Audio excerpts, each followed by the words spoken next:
Every team in the IPL is going to lose 6 or more games. We just got one of them out of the way today. But I think if you actually look at the performance, there's a lot of very good stuff and a lot of stuff that we talked about, and particularly around the assessment of that wicket. I think we've come from a surface that was 280, and then the feedback early on was around 200, 220, and bar a couple of unlucky dismissals in each classy, we were well on our way. And the way we went about it, particularly in that middle order, when we put ourselves under a little bit of pressure, Tesh soaked it up, Hetty soaked it up, and then to hand it on to Aniket with an amazing innings mate to come in and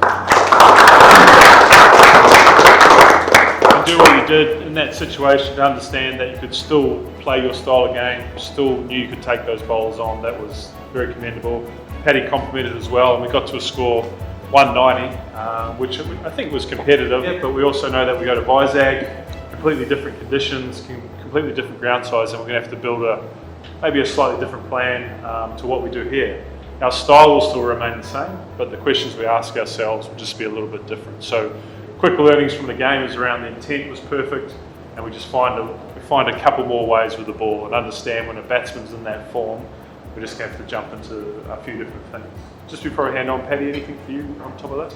No, I think that's a really good summary. I think not a lot went right for us tonight, but we still managed to get up to 190, and then barring Kure, probably well in the game. So it's going to be some nights where things go really well, some nights like tonight where it doesn't go particularly right to plan. But I think you can see we're going to be super competitive the whole time. So well done.